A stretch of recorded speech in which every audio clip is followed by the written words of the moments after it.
함께 만드는 언론 미디어 협동조합. 여기는 국민TV. 함께 만드는 언론 미디어 협동조합. 여기는 국민TV.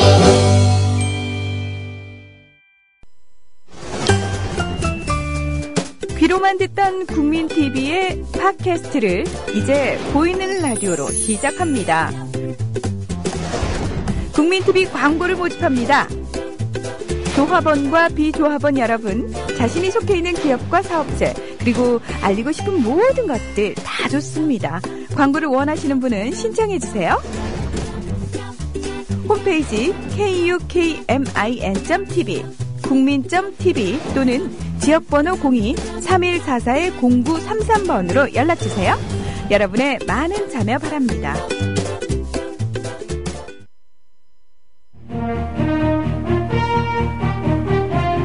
안녕하십니까. 김영태의 행복한 교육세상입니다. 두말할 것도 없이 교육은 국가의 기본 책무입니다. 그러나 우리나라는 한동안 국가재정이 여의치 않다는 이유로 무분별하게 개인에게 학교를 설립, 운영하게 해주었습니다. 그 결과 세계에서 유례가 없을 정도로, 아니 기형적으로 사학의 비중이 높아졌습니다. 이 사학들이 건실하게만 학교를 운영해 준다면 얼마나 좋을까요? 물론 건실한 사학도 있습니다.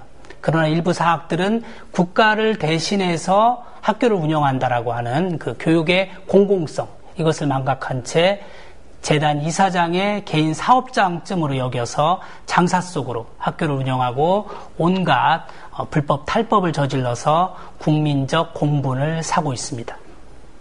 서울 은평구의 하나고등학교, 우리나라 중학생들이 가장 가고 싶어하는 이른바 입시 명문고, 꿈의 학교로 알려져 있습니다.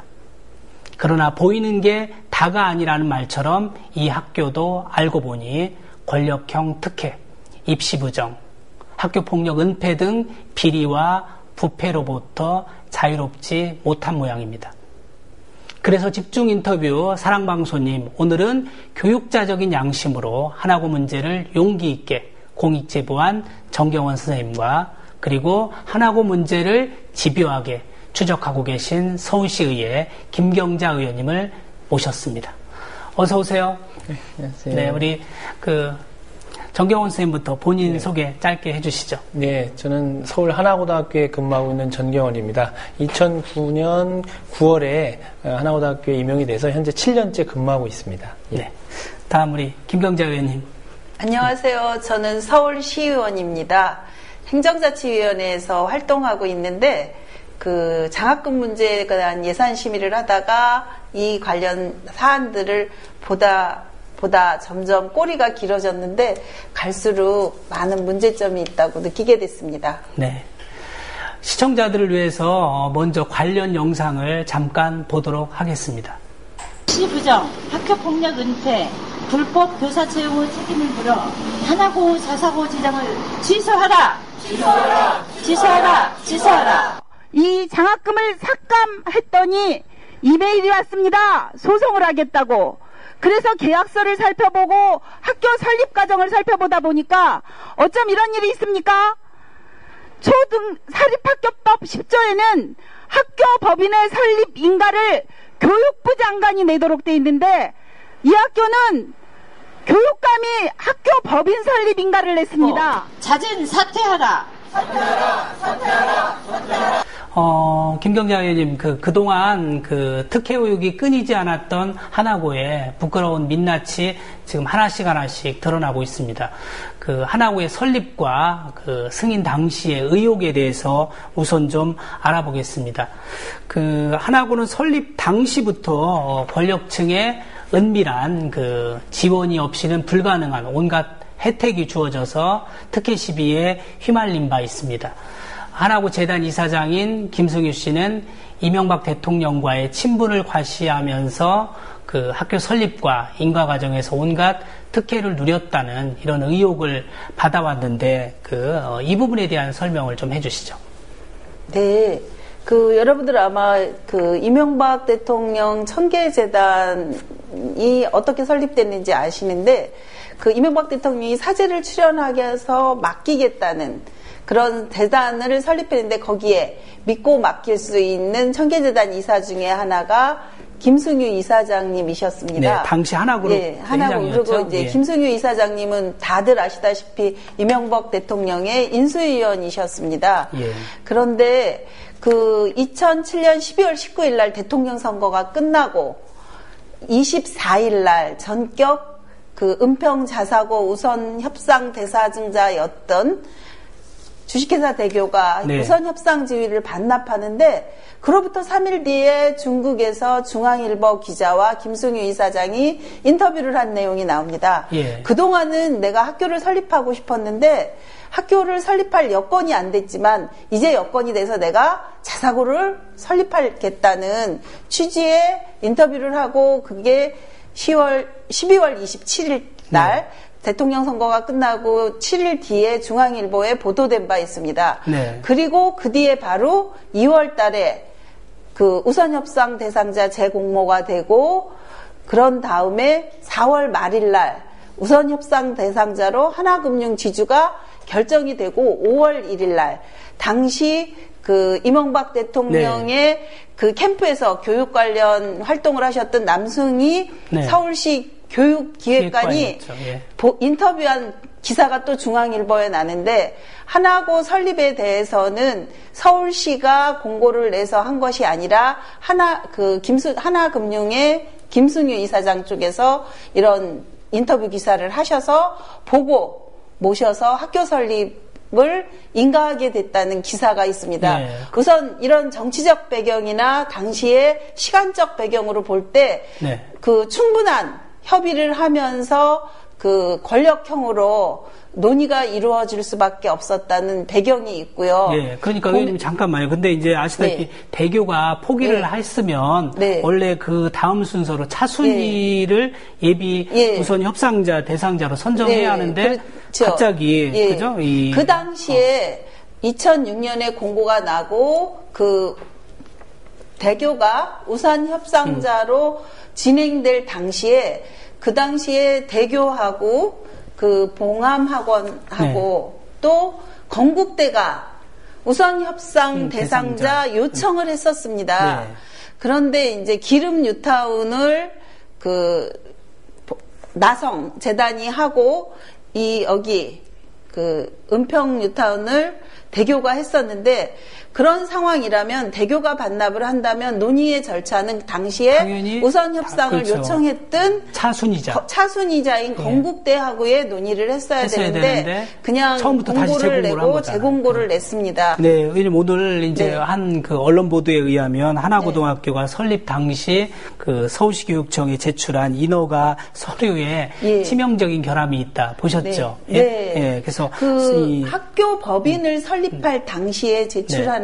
네. 통상은 재산 목록을 제출하게 돼 있습니다. 네. 그러면 재단을 설립할 때 설립하려는 자가 재산을 출연한 증서가 증빙으로 제출돼야 되거든요. 예. 그랬을 때 토지의 경우에는 정보통신법에 의해서 또는 등기부 등본에 의해서 소유를 확인하여야 한다고 돼 있어요. 그렇죠. 근데 여기 같은 경우에는 토지를 임대하기로 했잖아요. 네, 그러면 토지 임대차 계약서가 증빙으로 제출돼야 되는데 실제로 하나고등학교의 토지 임대차 계약은 2009년 1월 23일 날 했습니다. 그렇다면서요. 근데 이 법인 허가 요청을 하고 학교 설립 요청을 하기 위해서 토지에 관한 권리관계 증빙으로 제출한 서류가 8월 29일부터 시작되는 토지 임대차 계약서를 증빙으로 첨부해서 제출했고, 그걸 근거로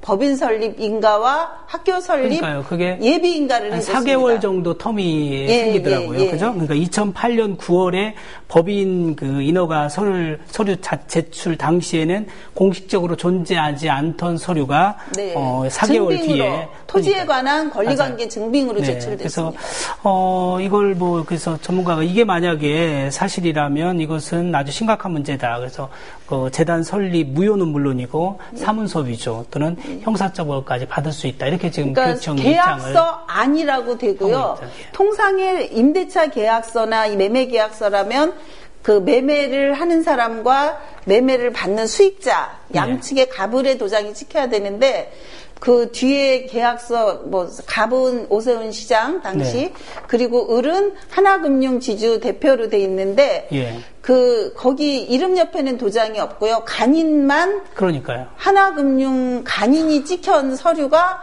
재산 목록에 관한 증빙으로 제출됐습니다. 그러니까요. 예. 아주 참 기가 막힌 일입니다. 예. 그리고 이제 조금 더 설립 과정에 대한 이야기 조금 더 해보면 일단 아까 의원님이 좀 말씀하신 것처럼 하나고가 2003년 3월에 자립고로 개교해서 같은 해 6월에 자사고로 전환했단 말이에요. 2003년이 아니고요. 그 2010년. 부분은 당시 그 노무현 정부 때부터 교과 과정에 어떤 자율성을 하는 제도를 도입을 했었습니다. 그러나 그 문제점들이 나오면서 자립형 사립고를 시범 운영했었는데 그렇죠. 문제점이 나오면서 2008년 12월 30일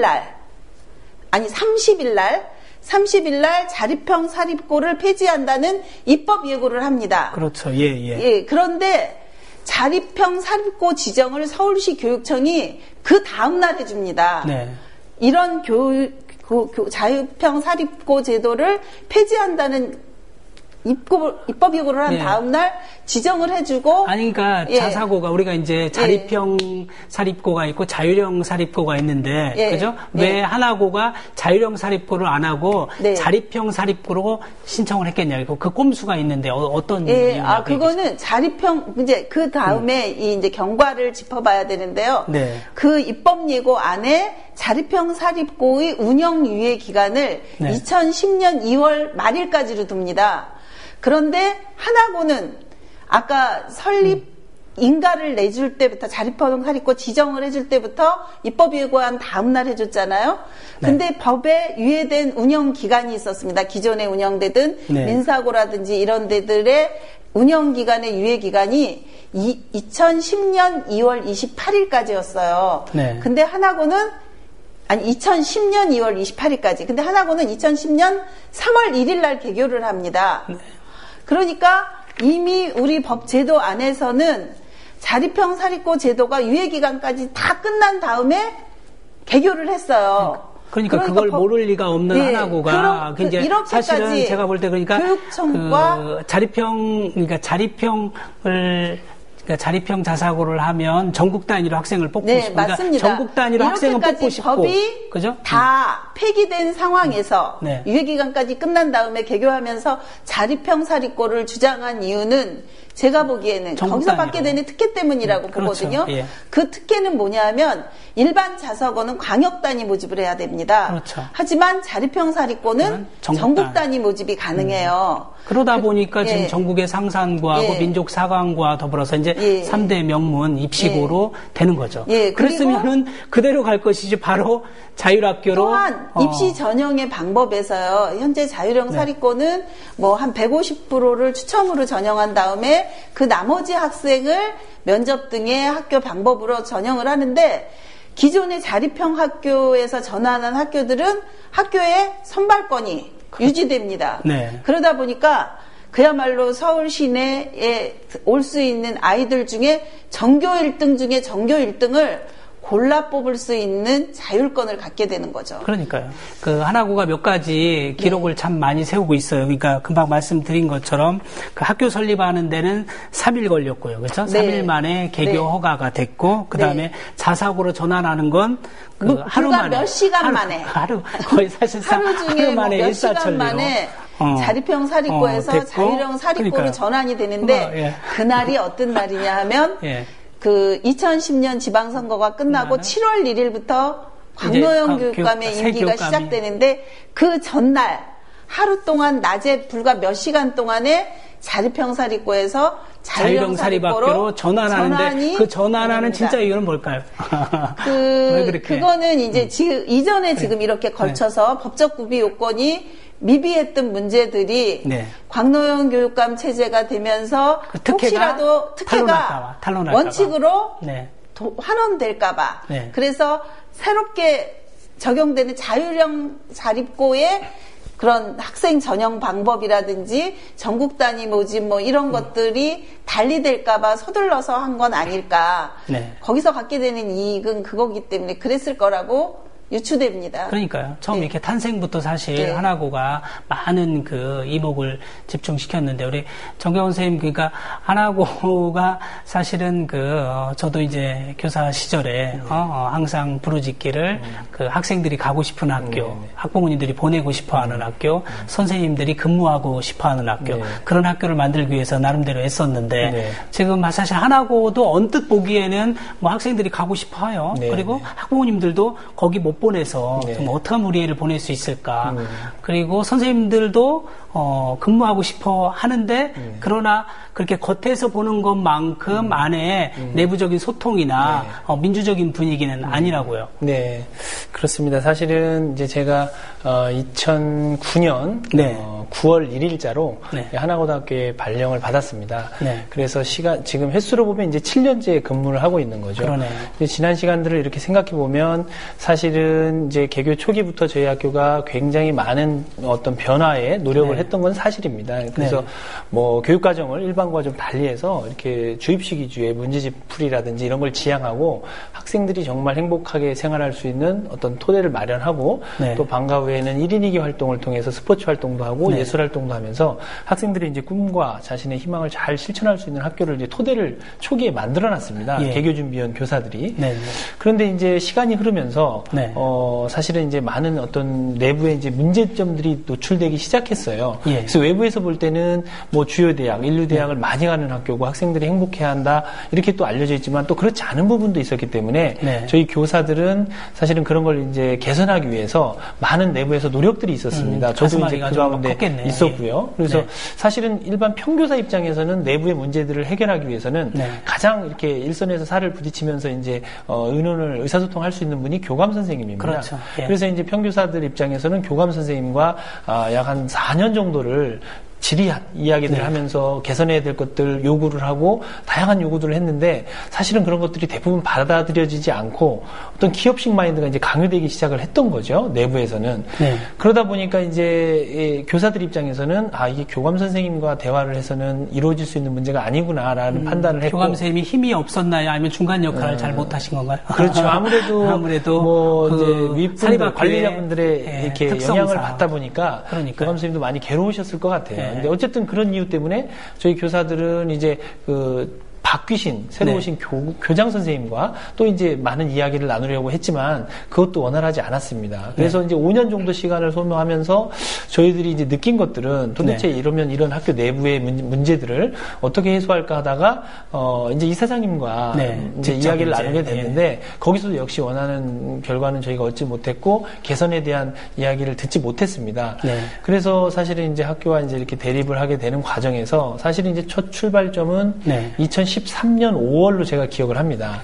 그때 당시에 저희가 교직원회의 시간에 학교 측에서 이제 그 사회배려 대상자 학생들, 기초생활수급자나 차상위 계층 학생들, 가정 형편이 좀 어려운 학생들 집을 대상으로 가정환경 조사서라는 거를 이렇게 만들라고 했어요. 만들어서 학교에서 양식을 만들어서 교사들에게 나눠주면서 그걸 조사해 오라고 그랬어요. 근데 그 양식을 봤더니 예를 들면 뭐 부모의 그 어떤 회사의 직급이라든지 한 달 월 수입이라든지 재산 상태 그리고 이제 주거 형태를 보면 제가 좀 놀랬던 건 월세를 사는 분들의 경우에 보증금 얼마에 월 얼마 이거 내는 것을 다 써오게 한 거예요.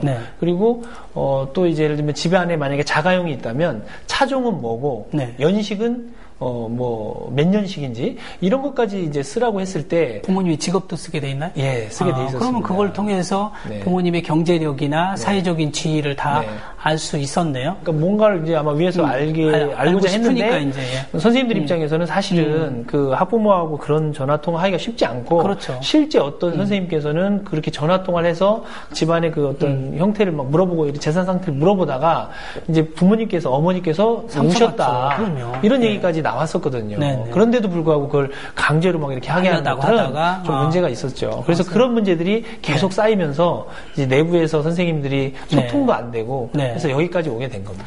그게 참 어떻게 보면 거기서 이제 문제가 불거져서 이게 지금 쌓인 거 아닙니까? 그러다가 이제 더 큰 또 왜 선생님 근데 학교에서 밉보였어요? 사실은 이제 그 2013년 뭐 이전부터도 여러 가지 이제 문제 제기를 하고 많이 선생님들과 이제 소통을 하고 그랬었는데 그런 일이 생기고 그 다음에도 이제 저희는 어떤 문제로 또 이제 갈등을 겪었냐면 이제 계속해서 어떤 그 강압적인 문화가 있어요. 구성원 내에 그 상명하달식, 상명하복식의 문화가 있는데 예를 들면 이제 제가 제일 이의 제기를 하고 선생님들도 많이 불편해했던 것 가운데 하나는 사실 교원은 교원 평가를 다 하고 있습니다. 그러니까 교육부와 서울시 교육청에서 요구하는 마련된 양식에 의해서 교원 평가를 하고 있죠. 그런데 하나고등학교는 하나고등학교에서 별도로 만든 그러니까 법적인 근거는 없어요. 별도로 만든 교원 평가 시스템을 구축을 했습니다. 근데 그것은 보면 상대적으로 참 불편한 게 뭐냐면 교사가 교사들끼리 상대 평가를 해야 돼요. 그러니까 예를 들면 제가 작년에 이제 연구부장을 했었는데 저희 부서원 선생님들이 6분이면 그 6분의 순서를 이렇게 평가를 해서 제가 결과를 매겨야 되고 그 결과에 의해서 선생님들에게 성과급이 지급이 되는데 사실은 교육청과 교육부에서 하고 있는 교원평가 시스템이 있는데도 불구하고 그것을 하고 있는데 그것을 무용지물로 만들어 놓고 조금 온당치 않은 방식으로 선생님들에게 평가를 강요하고 있어서 제가 한 번은 평가를 할 때 거기 보면은 이제 평가 불가라는 란이 있습니다. 그리고 평가 불가에 이제 마킹을 했을 때 클릭을 했을 때는 그 비고란에 사유를 적어야 돼요. 제가 왜 평가 불가한지를 그래야 이제 저장이 되거든요. 근데 선생님들을 저는 양심상 한 달에 2번 교직원 회의를 하고 교직원 회의 시간도 그냥 정보를 공유하는 뭐 1, 20분의 시간에 불과한데 교무실은 10개가 돼요. 그러면 서로 생활을 어떻게 하는지 모르는 상태에서 그 선생님들에 대해서 제가 평가를 할 수 있는 게 참 어려운 양심의 문제거든요. 그래서 제가 평가 불가라고 전부 클릭을 하고 사유를 썼습니다. 교사는 어떤 선생님은 수업을 참 잘해서 아이들에게 영감을 주기도 하고 어떤 선생님은 수업 능력은 좀 떨어지더라도 학생들에게 상담을 많이 해주고 또 같이 활동을 많이 해줘서 아이들의 성장에 도움을 주기도 하고 또 어떤 선생님들은 행정적인 처리를 잘해서 학교가 매끄럽게 돌아가는 데 역할을 한다. 이처럼 교사는 하나의 틀로 평가할 수 있는 게 아니라 다양한 기준으로 학생들에게 두루 옳은 영향을 미치기 때문에 선생님들을 소중하게 생각해야지 이렇게 선생님들을 함부로 막 평가하고 이런 것은 잘못된 거다. 이제 말씀을 거기다 요약적으로 썼어요. 근데 그 내용을 보고 교장 선생님께서는 저를 부르셔서 경고장을 주셨어요. 그래서 뭐 이제 요즘 이제 언론에 의하면 그 김성기 이사장님한테 한번 불려가신 모양이죠. 그래서 뭐 조용히 학교를 떠나라. 만일 떠나지 않으면 재단은 온갖 수단 방법을 동원해서 못 견디게 해주겠다. 이 말을 저도 굉장히 낯익어요. 왜냐하면 저뿐만 아니라 사학에서 공익 제보했다가 불이익당한 사람들이 재단으로부터 많이 들었던 이 비슷한 말들을 많이 들었으니까 그 이야기 조금 해주시죠. 그래서 이제 앞에 제가 사실은 이제 2013년에는 그 가정환경조사서, 가정 형편이 어려운 친구들을 조사하는 그 부분에 대해서 이제 인권 차원에서 문제가 있다는 제기를 했었고, 이제 계속되는 문제 제기 가운데 이제 그 교원평가에 대한 부분, 하나고등학교가 별도로 만든 법적 근거가 없는 그 시스템 문제 제기를 했었고요.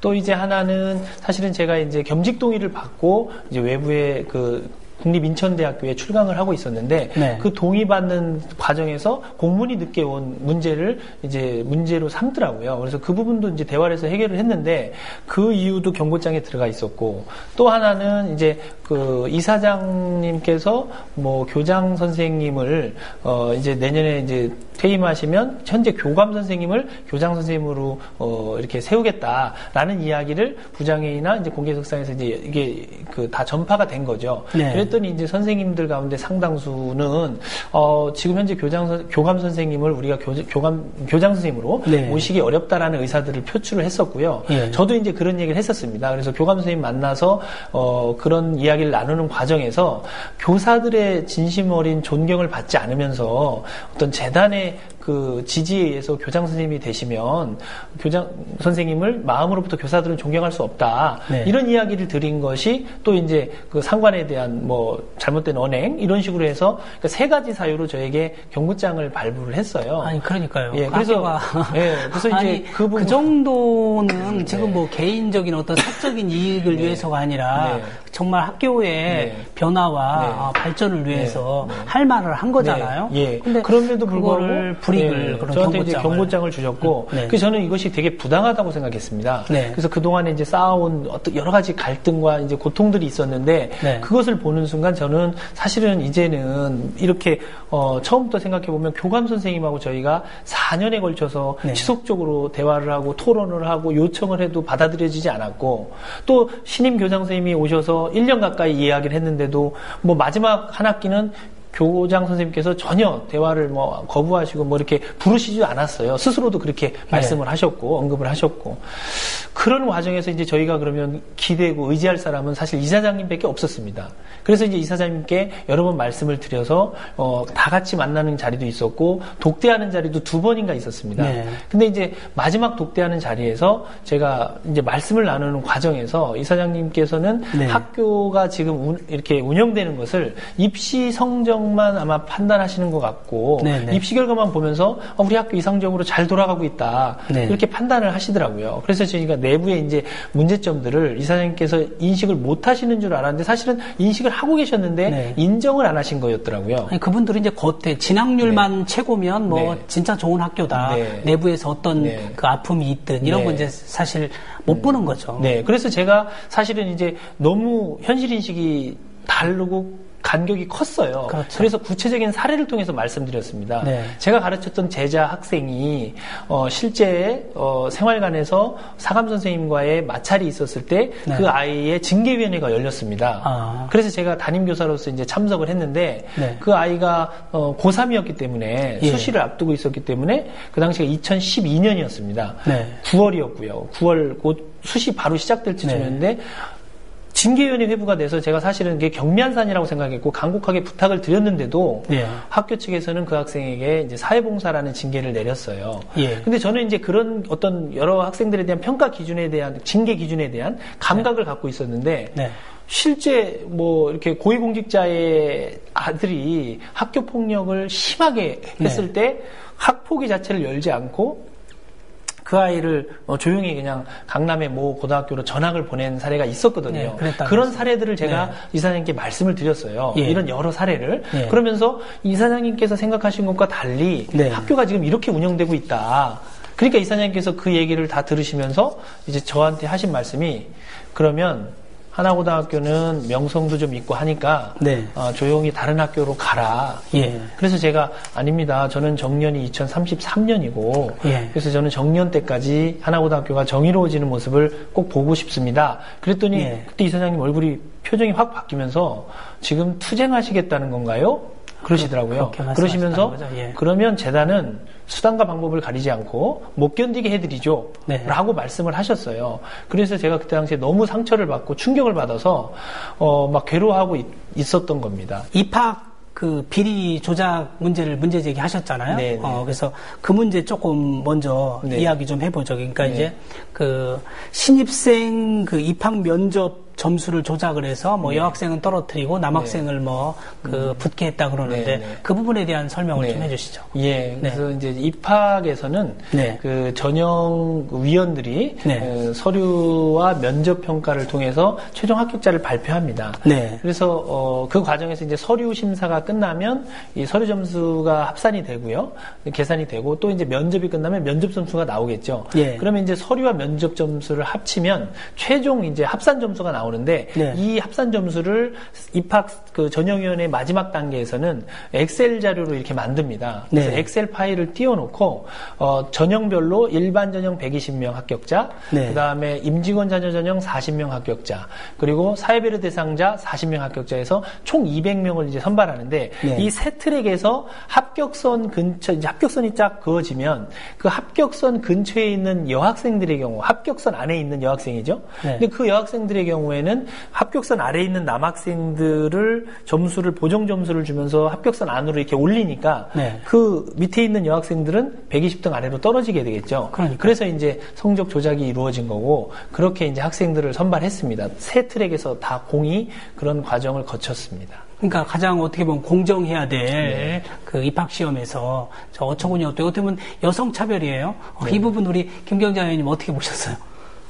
저희들이 이제 제가 사실은 여성단체 출신입니다. 그래서 그 활동을 하던 경험으로 구의원을 하고 서울시의원을 하는데 여성단체 출신이다 보니까 이제 양성평등에 위배되는 사안들에 대한 관심이 있었고 그런 부분은 우리나라에서 양성평등법에 의해서 그 어느 특정성이 70%를 넘어서는 아니어야 된다는 조항이 있습니다. 그래서 교원을 임용한다든지 그 예를 들어 또 공무원을 임용하거나 이럴 때 법적 근거에 의해서 그거는 타당하다고 보는데 이렇게 그 일정한 균형을 유지하기 위해서 그 여성이 훨씬 월등한 능력과 성적을 성취했음에도 불구하고 여성이라는 이유로 탈락해야 된다는 것은 부적합하다고 생각합니다. 그리고 이 문제가 처음 선생님한테서 제기되게 된 거는 저희들도 처음에 예상하지 못했었어요. 이사회 회의록을 검토하다 보니까 그 입학 전형 응시자가 한 1,100명 되는데 그 중에 980명 정도가 만점이라는 얘기가 나와요. 그래서 다른 이사분이 질의를 하시는 얘기가 나옵니다. 그 내용에 따르면 이렇게 거의 대다수가 만점이면 면접에 의해서 당락이 결정되겠네요. 그러더라고요. 그러니까 사실상 그렇게 된다고 대답을 하는 대목이 이사회 회의록에 있습니다. 그래서 그 부분에 대해서 어떤 식으로 그러면 대다수가 서류 전형에서 만점이 나온 그 불과 이제 한 200명 중에 특별 전형을 빼면 120명을 선발해야 되는데 980명 정도가 만점인 상황이라면 이 면접이 굉장히 공정해야 되거든요. 그래서 그 공정한 것이 어떻게 됐는지를 좀 물어보고 그리고 이제 홈페이지에 공지되어 있는 남녀의 성비가 거의 비슷해요. 그래서 이걸 어떻게 조정을 하지 않으면 이렇게 나올 수가 없거든요. 그러니까 최근에 제가 여성단체 출신이다 보니까 이제 여러 가지 공직이라든지 고시라든지 교직원 임용에서 보면 여성이 월등하게 많아서 오히려 사회적으로 고민을 하는 성향이 나타나고 있어요. 아니 그러니까 이제 사실 중학생들한테는 여학생들이 철이 좀 일찍 들고 사실은 좀 여학생한테 유리한 좀 그래서 제도일 수도 있지만 우리 학부모들끼리도 남녀공학 학교에 남학생 학부모들은 안 보내고 싶어 하거든요. 여학생한테 상대적으로 여학생한테 쳐지기 때문에. 근데 여기 이제 입학 전형에 재학 중인 학생의 성비가 비슷하고 이사회 회의록에 따르면 대다수가 만점이라고 그런 상황에서 이걸 어떻게 그 조정했나를 좀 알아보려고 제가 증인을 요청할 때 홈페이지에 보니까 입학 전형 통계를 담당한다는 행정 담당 이혜선 팀장님이 계셨고요.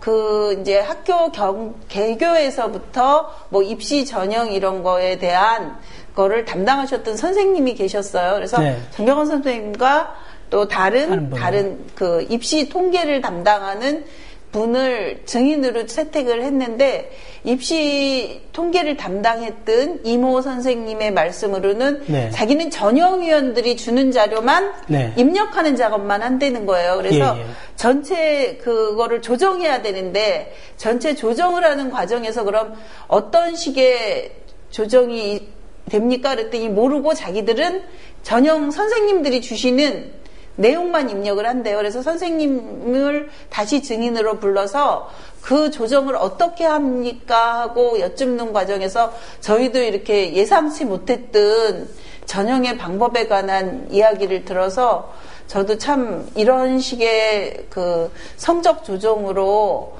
입학이 이루어졌다는 것에 대해서 그 굉장히 참담한 심정입니다. 그러니까요. 정경원 선생님 이번에 의회에 가서 그거를 진실을 말해주는 바람에 사실 알았고요. 지금 하나고 측에서 그 성적 조작한 것은 인정을 하고 있어요. 다만 이제 그걸 기숙사 문제다 그 얘기 아닙니까, 그죠? 근데 기숙사 문제라고 하면 저도 좀 찾아보니까 그 산상고 같은 경우는 남녀 모집을 아예 처음부터 그 따로따로 규정해 놓고 있더라고요. 그리고 이제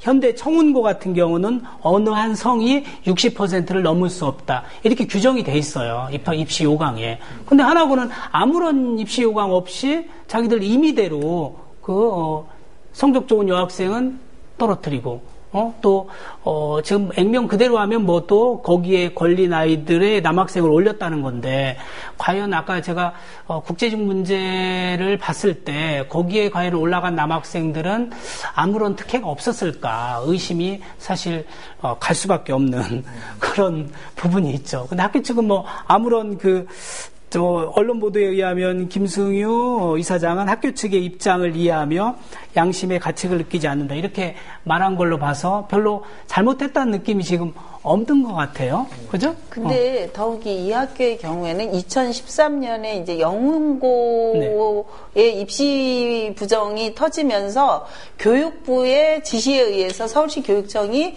자사고에 대한 특별감사 입시 전형 부분을 한 바 있습니다. 했잖아요. 예. 그 당시 감사 결과 보고서에 보면 통상의 입시 전형을 할 때 학생의 이름이나 신상은 가리고 연번을 부여하고 학생 입시 전형을 해야 되는데 그 감사 결과 보고서에 따르면 전혀 신상을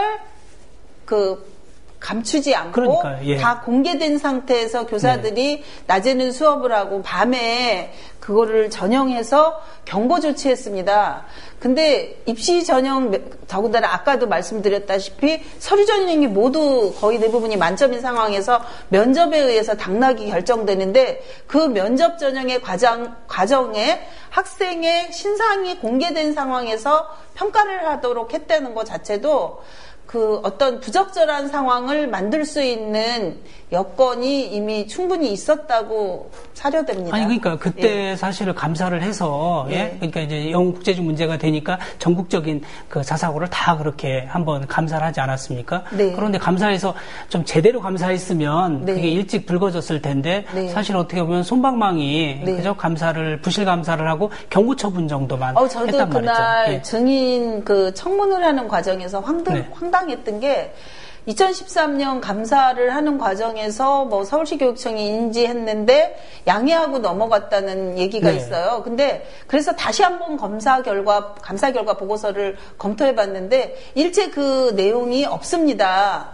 만약에 우리가 경고를 하는 과정에서 서울시 교육청에서 하나고 감사 입시 조작에 관한 그거를 하는 과정에서 입시 조작은 그 당시는 아니었겠죠. 부정이 있는지 없는지를 보는 과정에서 이렇게 아이들의 신상이 다 공개된 상태에서 면접 정형이 이루어지고 거기에서 성비 조정이 이루어지는 거를 인정했었다면 그 부분에 대한 부분도 감사 결과 보고서에 언급이 됐어야 되는데 그 부분이 일체 지금 언급이 없어서 그 부분은 이번 특별감사를 교육청이 나갔을 때 한번 면밀히 검토해봐야 될 사안이라고 사료됩니다. 지금 그 부분이 지금 하나고 측 이야기하고 서울시 교육청이 이야기가 전혀 상반되고 있어요. 그 그래서 부분이. 어쨌든 이제 그래도 소잃고 외양간 고친다고 하나고가 지금 이번 이제 내년부터는 남학생 100명, 여학생 100명 이렇게 이제 뽑겠다고 성별로. 진작 이렇게 했으면 얼마나 좋았을까요? 뒤늦게 이제 그렇게 하는 셈이고. 그 다음에 우리 정경원 선생님, 교사 채용 절차에도 문제가 있었다고요? 다시 말해서 기간제 교사 3명을 정규직으로 채용하면서. 그거는 선생님이 말씀하신 게 아니고, 제가 이사회 회의록을 검토하면서 보니까, 2013년에도 그렇고, 그 이전에도 보고 내용이, 사립학교법 53조 2항인가에 보면 공개 전형을 원칙으로 하도록 돼 있고요.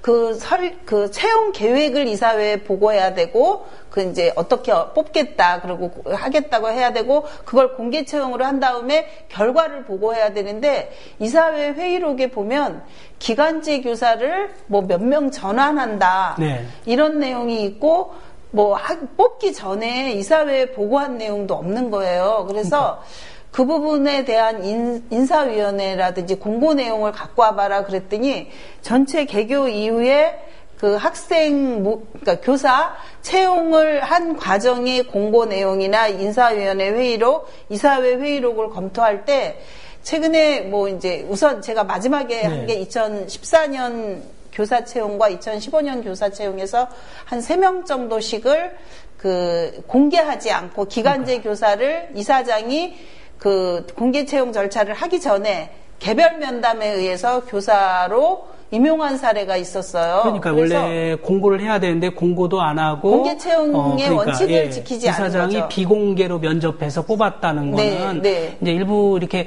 지금 말씀하신 것처럼 사립학교 53조 2항 사실 위반이에요. 위반인데 현장에서 이렇게 했는데 이게 이렇게 하실 수 있습니까? 그랬더니 교장 선생님께서 하시는 말씀이 다른 사립학교도 다 그렇게 한다고. 거의 사립학교 법 위에 있나요? 예, 그래서 말이 안 되는 거죠. 하도 답답해서 제가 현장에서 이제 우리 동료 교사님이랑 교육청 담당 국장님 나오셔서 이 상황이 이렇다는데 사립학교법상 53조 2항 위배라고 보는데 어떻게 생각하십니까? 그랬더니 담당 국장님이 사실조사를 해봐야겠지만 만약 이사장 면담으로 그렇게 전환했다면 공개 채용 절차를 거치지 않았다면 사립학교법 위반이라는 답변을 받았고 현장에서 본인들은 그게 관행이라 위법하지 않다고 주장하시더라고요. 그러니까 제가 좀 지금 시간이 많으면 충분히 그런 얘기를 좀 더 하는데 그 얘기는 좀 나중에 하고요. 어쨌든 질문 꼭지 가운데 하나 안 물어볼 수 없는 게 아까 얘기한 청와대 고위층 아들의 폭력 그 문제 조금 설명해 주시죠. 어떻게 된 경위인가 좀 핵심적으로. 이제 저희가 사실은 인지를 못하고 있다가요. 전체 교직원회의 석상에서 이제 문제 제기가 된 사례입니다. 그래서 저도 이제 그 현황을 좀 파악해보고 학생들이 쓴 진술서를 한번 봤어요. 봤더니 그 사안의 심각성이 그냥 일반적인 학교 폭력 수준이 아니고 굉장히 좀 심각했습니다. 그렇다면서요. 그래서 이제 제가 그걸 인지하고서 저도 그 다음 주 또 이제 직원조회 시간에 일어나서 발언을 했습니다. 이렇게 청와대 고위 공직자 자녀가 이런 문제 있는 행동을 했는데 왜 학교폭력대책위원회를 안 여냐. 학폭위를 열고 절차에 따라서 진행을 했으면 좋겠다라고 얘기를 했는데 관리자 쪽에서는 사실 아무런 대답도 하지 않았습니다. 그냥 덮었고요. 나중에 이제 알고 보니까 그 당시에 이제 담임 선생님을 하셨던 분께서 그 반에 또 가해자와 피해 학생이 같이 있었어요. 그런가요?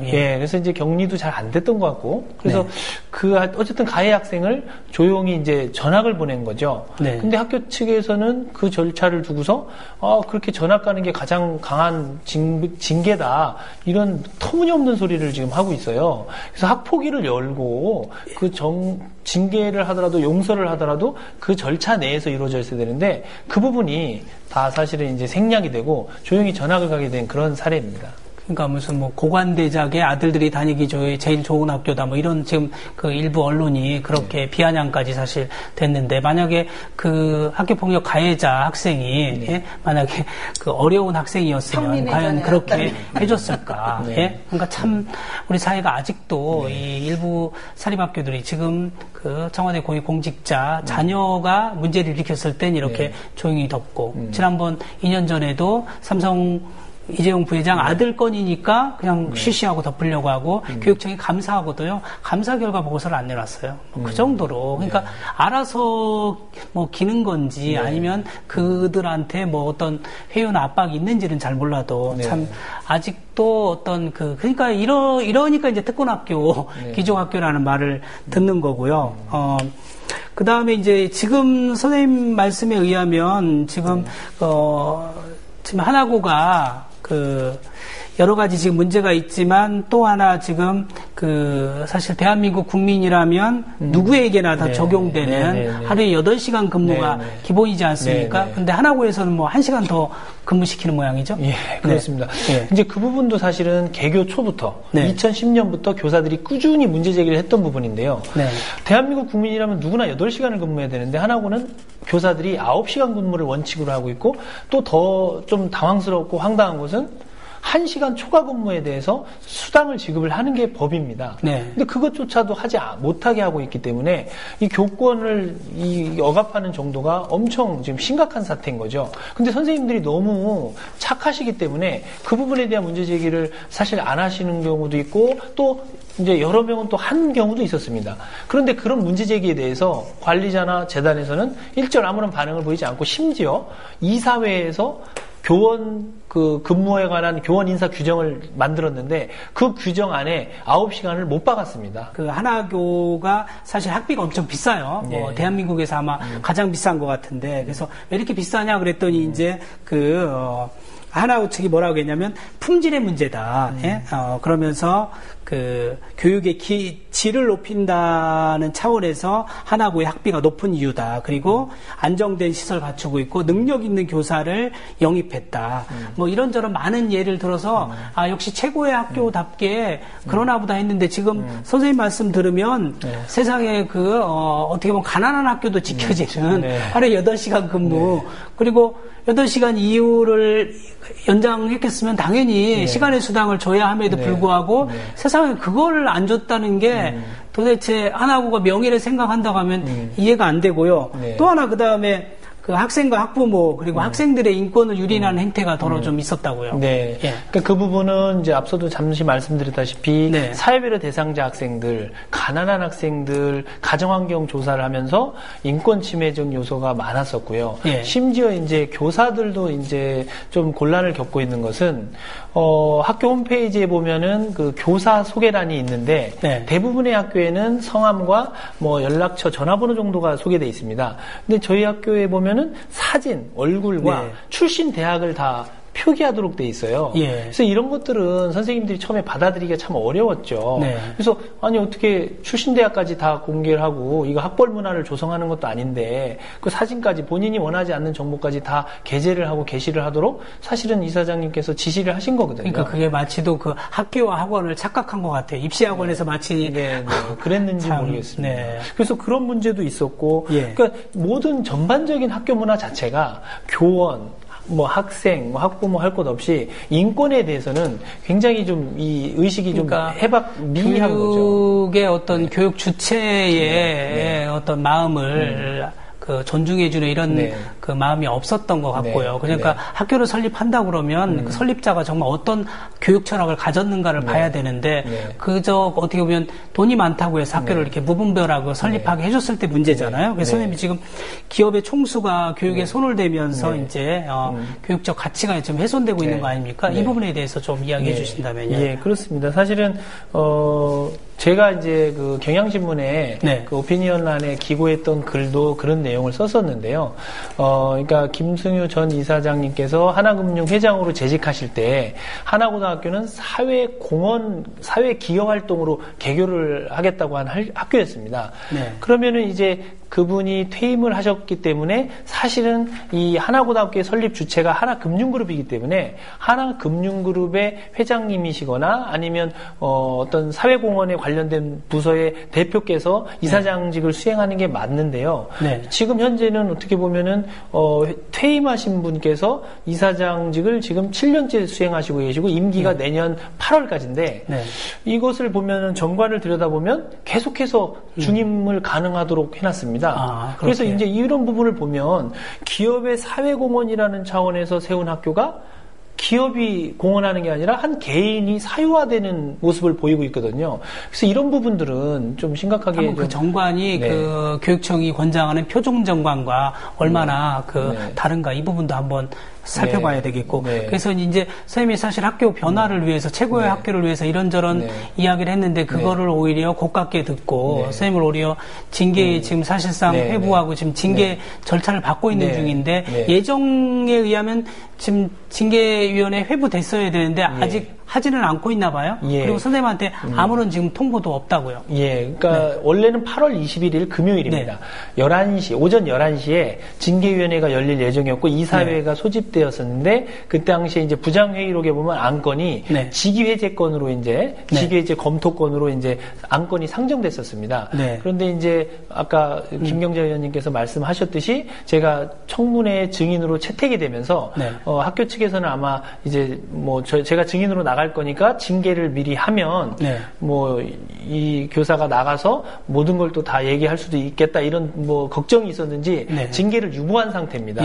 그래서 지금 현재는 뭐 학교 내에서 뭐 학부모 게시판이나 혹은 뭐 그 졸업생 게시판에 저에 대한 뭐 징계 사유나 이런 것들 개별적인 내용들이 사실은 그 부분은 재단 사무국장이 업무상 취득한 비밀이라면 네. 개인정보에 해당하는 건데 그것은 비밀이 유지돼야 되는데 그럼요. 이런 것을 뭐 전체 인원들이 다 볼 수 있는 게시판에 공지를 해서 제 인권이나 혹은 뭐 교권이나 인격권, 명예 이런 것들을 사실은 지금 다 실추시키고 있고 이런 행동을 하면서도 이 행동이 무엇이 잘못됐는지를 모르고 있다는 점이 지금 하나고등학교가 갖고 있는 인권에 대한 가장 심각한 문제가 아닌가 이렇게 생각합니다. 마음이 많이 아프네요. 왜냐하면 선생님이 제기한 내용이 전혀 사실은 그 제기 못할 내용이 아닌데 그거를 수용 못하고 또 자기들의 좀 아픈 점을 이렇게 어떻게 보면 짚어주면 그거를 시정하고 변화시키려는 노력을 해야 되는데 오히려 그냥 그걸 문제 제기한 선생님을 모난돌 취급하고 지금은 마치도 학생 학부모한테 공개해서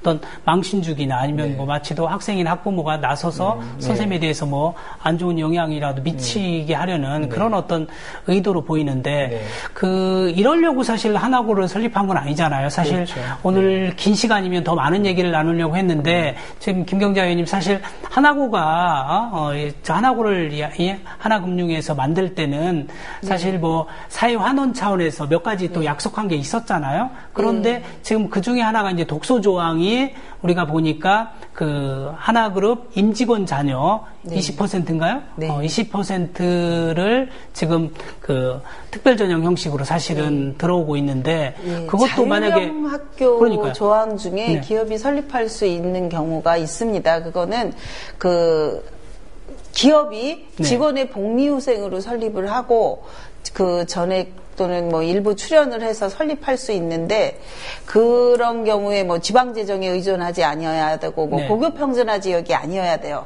그러니까 학생 선발을 그 학교장이 하는 지역이 통상 표현할 때 고교 평준화 지역 아닌 비평준화 지역이거든요. 그렇죠. 근데 여기 같은 경우에는 서울시가 고교 평준화 지역입니다. 그래서 거기에 해당하지도 않고 이거를 그 누차 하나금융지주 김정태 이사장님이 오셔서 말씀하셨듯이 사회공헌 활동으로 설립한 학교입니다. 근데 여기서도 모순이 나오는 게 사회공헌 활동으로 했다고 하면서 대가성의 임직원 자녀 전형을 받고 있는 거예요. 이게 이제 은행보험 금융지주 관련법이 있습니다. 거기 법에 따르면 대주주의 이익에 반하는 출연을 못하도록 돼 있어요. 그래서 그러니까 우리 지금 하나금융 같은 경우에는 학교 설립 당시엔 7.8%가 국민연금이 주주 지분을 가지고 있고 엊그제 저희 증인청문회 나오신 김정태 이사장님 회장님 말씀에 따르면 현재 9%의 주식 지분을 국민연금이 갖고 있다고 답변하셨습니다. 그러면 대주주인 우리 국민연금의 이익과 그 효과는 모든 국민에게 미친다고 볼 때 이익에 반하는 출연은 2009년에도 그렇고 현재도 금지되어 있는 사항이에요. 근데 이제 그거에 대해서 이제 끊임없이 문제 제기를 했는지 2012년에 법이 개정되면서 거기에 단서 조항으로 붙은 게 대가성이 없는 경우에 하나요 허용한다고 돼 있어요. 그러니까 아주 사회 공헌 활동으로서 사회 기여 활동을 하는 거는 허용을 해준 거거든요. 근데 그 순간부터 출연을 금지한 거예요. 그러니까 말로는 사회 공헌 활동으로 학교 설립하고 운영비를 매년 30억씩 출연하겠다고 해놓고 그런 상황이라면 순수 공헌 활동이어야 됐는데 그 순수 공헌 활동이 아닌 임직원 자녀를 위한 복리후생 사업이었다면 이거는 공헌 활동이 아닌 거죠. 사회 공헌 활동이. 맞아요. 그러니까 의원님 사실 시간이 많으면 한 번 더 이제 한 번 더 모셔야 될 것 같아요. 아니 왜냐하면 아까 제가 강조한 것처럼 교육은 국가의 기본 책무예요. 국가가 할 일이에요. 근데 이제 사실은 그 사학에 개인한테 떠넘기는 것도 사실 국가가 그러면서 여기서 문제가 있는데 우리나라는 지금 대학 입시 전형에서도 기부금 입학이 금지되고 있는데 이런 결과 하나금융 임직원 자녀 전형을 뭐 아빠가 다니는 회사가 그 출연을 했기 때문에 받는 혜택이니까 포기하지 못한다는 건 우리 왜 친구 영화에 있죠. 너가 아버지 뭐하니? 맞아요. 너가 아버지 뭐하냐가 이 학교의 입학 전형의 요건으로 되는 정말 아이러니한 상황을 지금 초래하고 있습니다. 제가 뭘 말씀드리려고 하냐면 이게 지금 하나고 같은 게 통용이 되면요. 어느 재벌 그룹이 대학을 만든 다음에 자기 임직원 자녀 20% 이상을 그 대학에 입학시켜도 할 말이 없는 거죠. 그 부분에 대해서는요.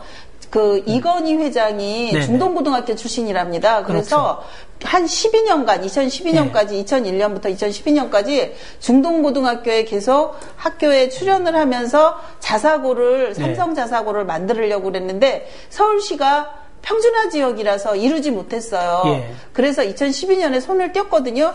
그래서 제가 그날 증인신문하는 과정에 교육청과 교육부 담당자께도 말씀을 드렸었습니다. 그 거대하다는 삼성조차도 그 서울에 자기네 출연 자사고를 하고 싶었지만 이런 법에 의해서 성취하지 못한 걸 하나고는 어떻게 이렇게 왜냐면 이제 이명박 당시 시장께서 예. 이제 경제 논리로 사실은 네. 이렇게 하나하고 그러니까 은평 뉴타운에 좋은 학교를 유치한다는 이유로 사실 하나에 특별히 특혜를 준 거고요. 또 우리가 의원하면서 8대 때 그 9호선 특위 그죠? 네. 9호선도 사실 공공재인데 이거를 네. 서울시 돈으로 해야 되는데 민자를 줬다가 얼마나 네. 큰 또 어려움을 겪었습니까? 그래서 네. 저희가 9호선 특위하면서 결국은 그걸 바로 잡았는데 그래서 네. 이번 이제 의원님이 지금 특위하시면서 이것도 좀 바로 잡아야 될 일이 왜냐하면 물론 기업이나 개인이 학교를 설립할 수 있다고 할 수 있어요. 그러나 이제 거기 김승유 이사장님 말에 의하면 아까 얘기한 것처럼 지금 의원님이 계속 20% 임직원 자녀 이 부분을 좀 없애라 그렇게 얘기하니까 참 복지 차원에서도 없애기가 힘들다. 그럼 도대체 임직원 복지 차원에서 학교를 운영하는 건가? 사고가 거기밖에 미치지 못하는가? 그런 사실 답답함이 있는 거고요. 이후에 이야기는 한 번 더 의원님 다음에 한번 나오셔서 좀 더 자세히 얘기해 주시고 마지막 질문을 이제 하나 하겠습니다. 10번 질문인데 하나고가 지난 29일에 일부 조간신문에 하나고 교직원 일동 명의로 하나고에 대한 언론 보도와 관련해서 해명 광고를 냈지 않습니까? 그러나 이제 알고 보니까 거기에 연명한 일부 교직원 중에는 광고에 반대하거나 아예 관련 사실을 몰랐던 사람들도 있다고 하는데 이 부분 조금 이야기해 주시죠. 예. 사실은 이제 저도 이 광고에 싫겠다라는 말을 할 때는 이 회의석상에 없었습니다. 네. 나중에 저도 이제 토요일 날 오전에 이제 신문에 이게 보도됐다는 것을 알고 내용을 한번 살펴봤더니 실제 그날 회의에 참석했던 선생님들의 전원에 의하면 들었던 네. 얘기는 일부 선생님들은 학교의 소통의 문제를 제기했고 예. 또 일부 선생님들은 이렇게 광고를 실는 것에 대해서 반대를 했다고 합니다. 예. 그리고 실제 선생님들 가운데서는 상당수가 학생의 거기 추행과 관련된 이런 표현들이 나오기 때문에 그 당사자들의 피해를 2차, 3차 피해를 걱정하는 선생님들이 굉장히 많았고 그런 담론이 있었습니다. 네. 그럼에도 불구하고 그런 표현을 넣은 광고를 또 실기로 했다는 것은 저는 그런 표현 그러니까 저는 네. 하나 네. 이사장님께서 네. 도대체 정말로 네. 좋은 아이들 뽑았고 네. 학부모들도 대단하고 또 선생님들도 최고의 선생님들을 네. 모셔온 거잖아요. 네. 그 전문성을 인정 안 하신 것 같아요. 네. 최소한의 전문성과 네. 그 다음에 민주성 네. 이런 건 담보를 해야 되는데 네. 얼마나 마음이 급했는지 네. 그거를 네. 참 어이없게 광고로 오시고 왜냐면 네. 제가 재작년 생각이 나는 게 네. 제가 재작년 국제적 문제를 조금 집요하게 파고드니까요. 네. 당시 김아주 이사장이 세계일보하고 네. 대문짝만하게 인터뷰하면서 저에 대한 반박 쭉 일을 실었었어요. 네. 그런 적도 있었고 아시다시피 삼성전자가 또 네. 오너 일가의 일을 삼성전자가 보도자료를 네. 또 내서 네. 어떻게 보면 넘쳐도 많이 넘치는 네. 행동을 했는데 네. 왜 김승유 이사장도 이렇게 과도한 행동을 네. 해서 무리수를 두나 그만큼 마음이 어떻게 보면 네. 더 급한 거고 쫓기는 걸로 보고요. 두 분 오늘 시간이 많이 부족한데 한 번 더 나오시죠, 의원님. 좀 보면서 네. 오늘 못다한 이야기에 좀 한 번 더 기회를 만들도록 노력을 하겠습니다. 네. 오늘 정말 어렵게 시간 내주셔서 두 분 감사합니다. 네, 고맙습니다. 비리나 부정을 보면 용기 있게 나서서 호루라기를 부는 사람들, 우리는 이들을 공익제보자라고 말합니다. 오늘 정경원 선생님이 어렵게 공익제보를 했습니다. 교육자적인 양심에 의거 하나고의 문제를 어렵게 사실은 말씀했습니다. 이런 공익제보자가 불이익을 받지 않도록 우리가 다 함께 노력해 줘야 되겠고 또 시민들이 많이 그 힘을 실어줘야 될 것 같습니다. 늘 제가 강조하지만 교육 때문에 고통스러운 대한민국을 함께 노력해서 행복한 교육 세상 만들었으면 좋겠습니다. 오늘 방송은 여기까지입니다. 감사합니다. 국민라디오 팟캐스트 응원하는 가장 쉬운 방법 아시나요? 다운로드하기, 별점 주기, 댓글 달기, 구독하기. 국민라디오 팟캐스트 널리 알리는 가장 쉬운 방법. 다운로드하기, 별점 주기, 댓글 달기, 구독하기. 기억하세요. 다운로드하기, 별점 주기, 댓글 달기, 구독하기.